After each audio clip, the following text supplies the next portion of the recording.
Shalom, selamat bertemu kembali dalam channel YouTube saya, Pendeta Agnes N. Saragi. Kasih karunia dan damai sejahtera Allah menyertai kita semua, dimanapun berada. Pada saat ini kita akan kembali mendengarkan firman Tuhan. Mari kita mempersiapkan hati dan pikiran kita. Kita bersatu di dalam doa. Ya Tuhan Allah Bapa kami yang bertahta dalam kerajaan sorga. Pada saat ini kami siap untuk mendengarkan firman Tuhan. Kami yakin dan percaya Tuhan akan menolong kami untuk memahami dan mengerti firman Tuhan. Tuhan akan menguatkan kami sehingga kami menjadi saksi Kristus dalam kehidupan kami. Terima kasih ya Tuhan. Dalam nama Tuhan Yesus Kristus kami berdoa. Amin. Firman Tuhan yang menguatkan kita pada saat ini diambil dari Kisah Para Rasul 9 ayat 1 sampai dengan 6. Saya akan membacakan untuk kita semua. Sementara itu berkobar-kobar hati Saulus untuk mengancam dan membunuh murid-murid Tuhan. Ia menghadap imam besar dan meminta surat kuasa daripadanya untuk dibawa kepada majelis-majelis Yahudi di Damsyik, supaya jika ia menemukan laki-laki atau perempuan yang mengikuti jalan Tuhan, ia menangkap mereka dan membawa mereka ke Yerusalem. Dalam perjalanannya ke Damsyik, ketika ia sudah dekat kota itu, tiba-tiba cahaya memancar dari langit mengelilingi dia. Ia rebah ke tanah, dan kedengaranlah olehnya suatu suara yang berkata kepadanya, "Saulus, Saulus, mengapa engkau menganiaya aku?" Jawab Saulus, "Siapakah engkau, Tuhan?" Katanya, "Akulah Yesus yang kau aniaya itu. Tetapi bangunlah dan pergilah ke dalam kota. Di sana akan dikatakan kepadamu apa yang harus kau perbuat." Jemaat yang terkasih dalam nama Tuhan Yesus Kristus, Jim Caviezel adalah aktor biasa.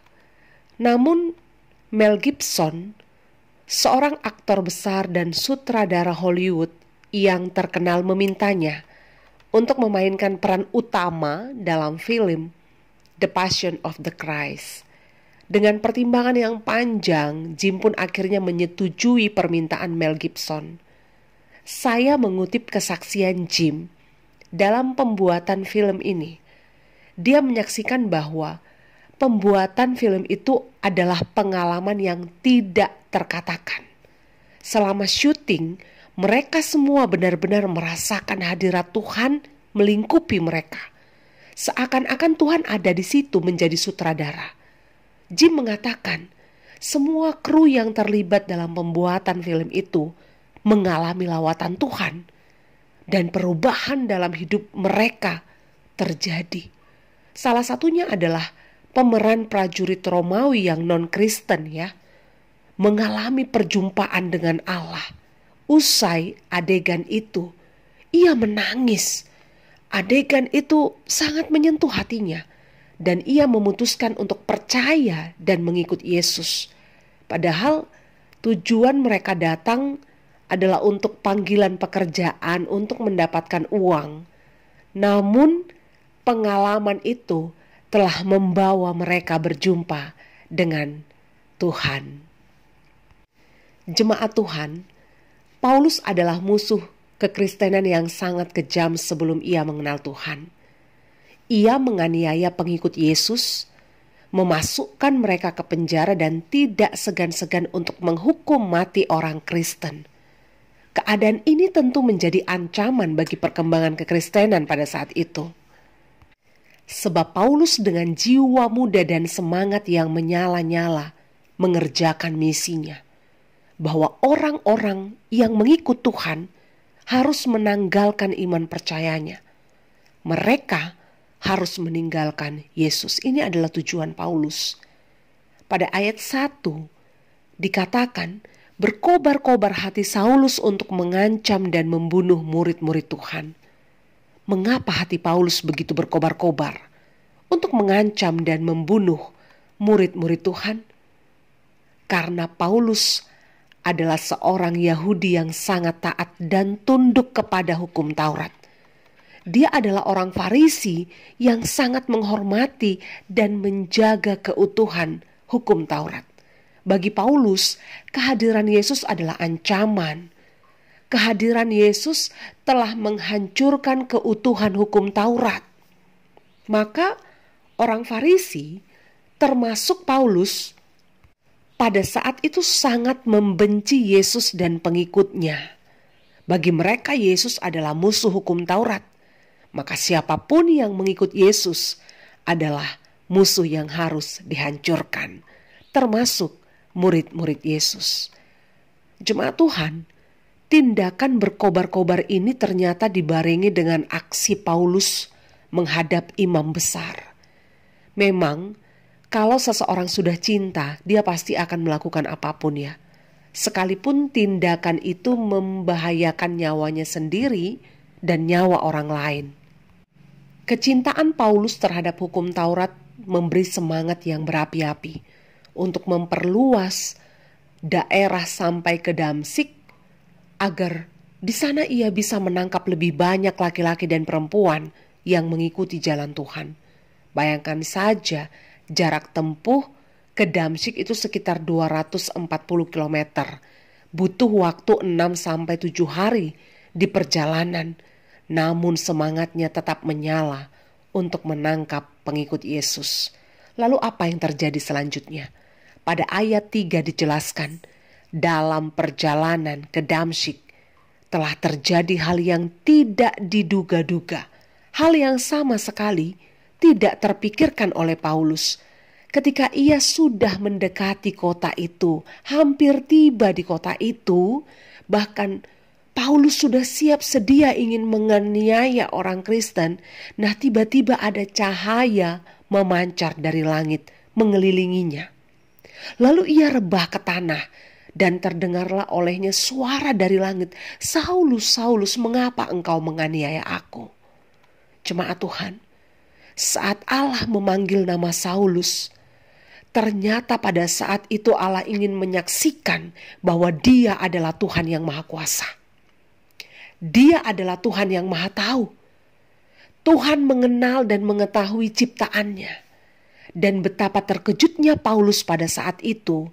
Dia mendengar suara, namun dia tidak melihat wujud dari suara itu. Jemaat Tuhan, bukankah Paulus orang yang kuat dan gagah? Dia adalah prajurit yang terlatih dan tangguh, yang sering sekali menghadapi tantangan dan kesulitan untuk mempertahankan keyahudiannya. Bahkan seharusnya Paulus tidak rebah ya, hanya karena cahaya. Namun cahaya yang datang secara tiba-tiba itu telah membuatnya rebah sampai ke tanah. Hal ini juga sebenarnya sudah dilakukan Paulus saat menganiaya orang Kristen, yang secara tiba-tiba dia masuk ke rumah-rumah orang Kristen, dia menangkap orang-orang yang mengikut Yesus. Namun melalui hal ini kita sama-sama belajar, kita sama-sama melihat, dan mari kita sama-sama mengimani bahwa tidak ada satu orang pun yang bisa menggagalkan rencana Allah jika Allah sudah bertindak. Pada saat itu Allah hadir di dalam cahaya menemui Paulus. Cahaya itu menyentuh seluruh tubuh Paulus, mulai dari dalam sampai keluar. Saat Allah hadir di hadapan Paulus melalui cahaya, lihatlah betapa tidak berdayanya dia. Dia kehilangan kekuatannya, dia kehilangan keperkasaannya, keberaniannya. Bahkan untuk tegak berdiri pun kakinya tidak mampu. Sungguh Allah besar, Allah sanggup melakukan segala perkara. Dia meluluhkan Paulus, orang Farisi yang perkasa itu. Lalu Allah hadir, kemudian bertanya kepada Paulus, "Mengapa engkau menganiaya aku?" Jadi sesungguhnya pertanyaan ini ingin menjelaskan tentang perbuatan yang dilakukan Paulus kepada orang Kristen pada saat itu. Jemaat Tuhan, pada ayat 5 Paulus menjawab, dia memang benar-benar tidak tahu apa yang sedang terjadi dan siapa yang sedang berbicara. Sehingga dia bertanya, ya, siapakah engkau? Dan Yesus menjawab, akulah Yesus yang engkau aniaya itu. Pada saat ini mari kita sama-sama memahami makna dari kalimat mengapa engkau menganiaya aku, akulah Yesus yang kau aniaya itu. Yang pertama, Allah memperlihatkan tindakan kejahatan Paulus. Paulus menganiaya, menghukum, memenjarakan, bahkan membunuh pengikut Yesus. Dari latar belakang Paulus yang begitu tunduk kepada hukum Taurat, memperjuangkan, mempertahankan hukum Taurat, sesungguhnya Paulus tidak pantas melakukan penganiayaan. Ini adalah tindakan yang keji. Tetapi Paulus telah dibutakan oleh ketundukan terhadap hukum Taurat. Kemudian yang kedua, tindakan menganiaya umat Kristen ini memiliki makna menganiaya Allah. Allah menjelaskan kepada Paulus bahwa orang-orang Kristen yang dianiayanya itu adalah milik Allah. Mereka adalah kepunyaan Allah. Maka pada saat Paulus menganiaya mereka, sesungguhnya Yesuslah yang sedang dianiayanya. Dari hal ini kita disadarkan kembali betapa Yesus yang kita percayai itu adalah Allah yang ikut merasakan apa yang dirasakan umatnya. Dia adalah Allah yang begitu peduli atas penderitaan umatnya. Maka mari kita lihat bersama-sama. Dalam keadaan di mana Paulus mungkin tidak mengerti tentang apa yang sedang terjadi, dia mungkin bingung mengapa cahaya itu begitu menyilaukan matanya dan seolah-olah menghisap kekuatannya sehingga Paulus rebah sampai ke tanah. Bahkan sangat mungkin, ya, kalau Paulus pada saat itu dipenuhi ketakutan dan kegentaran sebab dia sangat mengenal nama Yesus ketika Yesus mengatakan, akulah Yesus yang engkau aniaya itu. Yesus menghampirinya. Ya, dalam keadaan itu Allah berbicara kepadanya, bangunlah dan pergilah. Allah menyuruhnya untuk melanjutkan perjalanan ke Damsyik. Di sana Allah telah mempersiapkan segalanya untuk Paulus.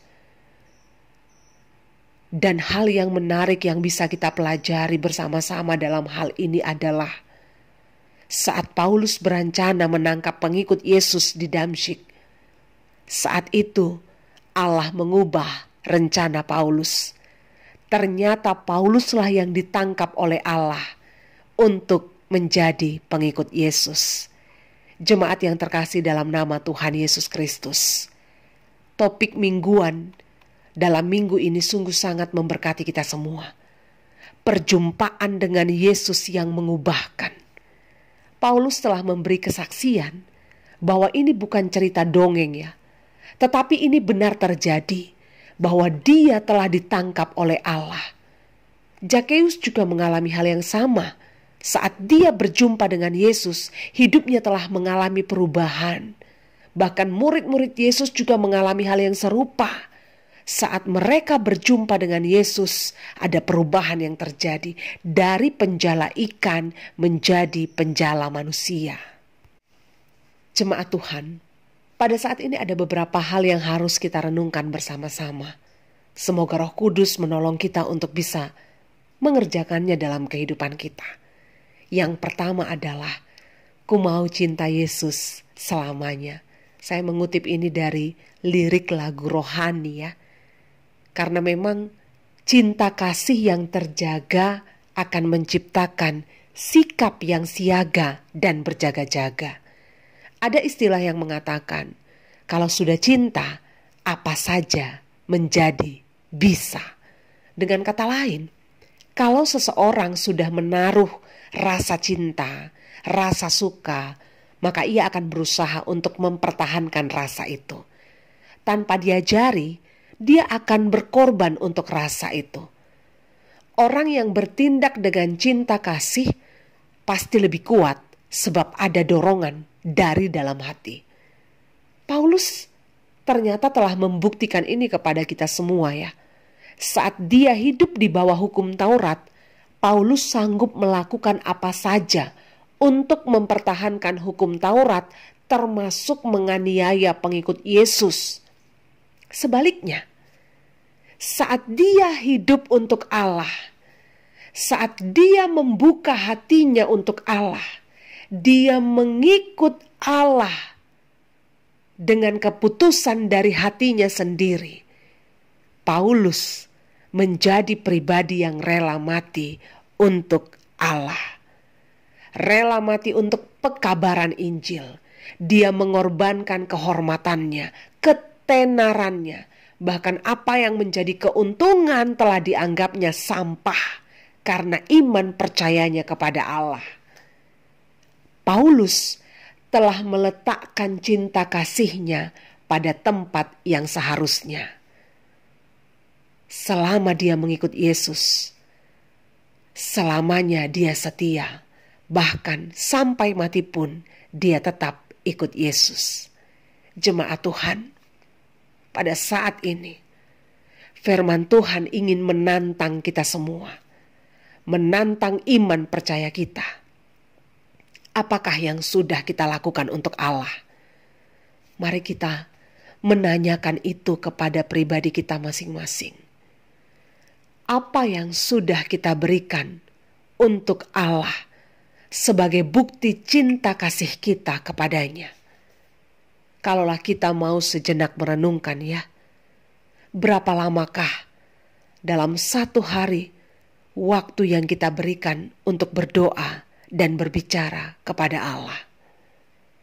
Berapa lamakah kita bertahan di jalan-jalan yang sudah ditetapkan Allah dalam hidup kita? Dan seberapa besarkah pengorbanan yang sudah kita berikan untuk mempertahankan iman percaya kita kepada Allah? Mungkin pertanyaan ini sulit bagi kita ya. Tetapi inilah yang dikehendaki Allah dalam hidup kita, agar kita terus menyerukan, "Ku mau cinta Yesus selamanya." Tidak hanya melalui perkataan, tetapi melalui perbuatan. Kemudian yang kedua, Yesus memanggil, "Mari segera." Ini adalah sepenggal kata dalam Kidung Jemaat nomor 355. Lagu ini mengajak semua umat untuk ikut dalam panggilan Allah. Jangan sampai ada yang tertinggal.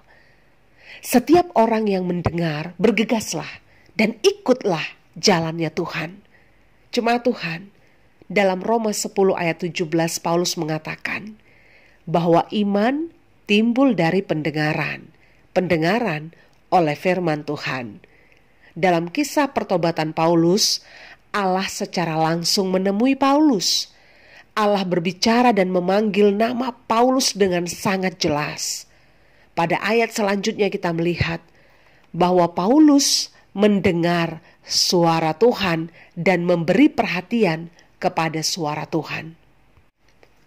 Pertobatan dalam diri Paulus dimulai saat ia mendengar suara Tuhan. Dan dia memberi telinga untuk suara itu. Dia membuka hatinya, jiwanya, saat Allah bertindak untuk menangkapnya. Jadi ada respon, ada aksi. Tindakan Allah itu tidak dibiarkannya begitu saja. Dia mengambil kesempatan itu. Dia membuka hati untuk Allah. Sehingga pada ayat selanjutnya kita melihat dalam keadaan tidak bisa melihat, dia beranjak pergi ke Damsyik untuk mengikuti perintah Tuhan. Jemaat Tuhan, saat Yesus memanggil kita secara pribadi, apakah kita mendengarnya? Mungkin sebahagian dari kita bingung ya. Bagaimana mungkin saya mendengar suara Tuhan? Atau bagaimana kita tahu kalau Tuhan sedang berbicara kepada kita? Percayalah, kalau Tuhan punya banyak cara untuk berbicara kepada kita. Tuhan bisa berbicara melalui pujian rohani yang kita dengarkan. Tuhan bisa berbicara melalui firman-Nya yang kita baca atau kita dengarkan.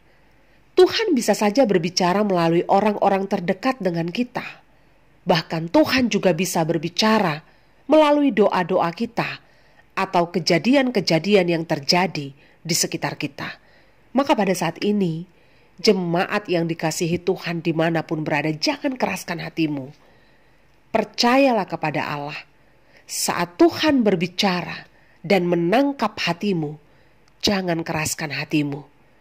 Jika Allah menghendaki pertobatan dan perubahan dalam dirimu, mari kita sama-sama memberi diri untuk suara Allah. Sama-sama menaruh kepercayaan kepada Allah. Sebab kepercayaan kepada Yesus adalah jawaban untuk semua hal yang sedang kita perjuangkan. Kemudian yang ketiga, bangkit dan berubahlah. Jemaat Tuhan, kita bisa mencoba untuk menjadi sebaik mungkin. Tetapi ingatlah, untuk selamat tidak cukup hanya menjadi orang baik. Sebab perbuatan baik sebanyak apapun tidak akan menyelamatkan. Keselamatan adalah karya Allah dalam hidup manusia. Jika kita memilih untuk bangkit dan berubah, lakukanlah itu di dalam Allah dengan iman percaya yang sungguh-sungguh. Sebab pertobatan yang sungguh-sungguh di dalam Allah bukanlah karena takut dihukum ya. Bukan pula karena takut mati. Pertobatan yang sungguh-sungguh adalah ketika kita menyadari bahwa hidup kita sepenuhnya adalah milik Tuhan. Kita adalah kepunyaan Tuhan yang sudah ditebus dengan harga yang mahal. Kesadaran ini akan mengarahkan kita untuk terus-menerus belajar sampai kita menutup mata. Belajar untuk memahami jalan-jalannya Tuhan. Belajar untuk memberikan yang terbaik bagi Allah. Seperti apa yang dituliskan Paulus dalam 1 Timotius 1 ayat 12 sampai dengan 16. Aku bersyukur kepada Dia yang menguatkan aku, yaitu Kristus Yesus Tuhan kita, karena Ia menganggap aku setia dan mempercayakan pelayanan ini kepadaku. Aku yang tadinya seorang penghujat dan seorang penganiaya dan seorang ganas, tetapi aku telah dikasihaninya karena semuanya itu telah kulakukan tanpa pengetahuan, yaitu di luar iman. Malah kasih karunia Tuhan kita itu telah dikaruniakan dengan limpahnya kepadaku dengan iman dan kasih dalam Kristus Yesus. Perkataan ini benar dan patut diterima sepenuhnya. Kristus Yesus datang ke dunia untuk menyelamatkan orang berdosa. Dan di antara mereka, akulah yang paling berdosa. Tetapi justru karena itu aku dikasihani, agar dalam diriku ini, sebagai orang yang paling berdosa, Yesus Kristus menunjukkan seluruh kesabarannya. Dengan demikian, aku menjadi contoh bagi mereka yang kemudian percaya kepadanya dan mendapat hidup yang kekal. Mari sama-sama berjuang untuk mengalami Tuhan dalam kehidupan kita. Untuk menghidupi perjumpaan dengan Tuhan. Paulus sudah memulainya, maka kita juga harus memulainya dan mengakhirinya sampai mati. Setia sampai akhir. Semangat beriman untuk kita semua. Amin. Mari kita bersatu di dalam doa. Terima kasih ya Tuhan untuk firman yang sudah kami dengarkan. Kami sungguh yakin bahwa berkali-kali Tuhan hadir untuk menangkap kami. Berkali-kali Tuhan hadir untuk membawa kami keluar dari jalan kegelapan. Maka tolonglah kami ya Tuhan, di dalam kesabaran-Mu menantikan kami kembali pulang kepada jalan kebenaran.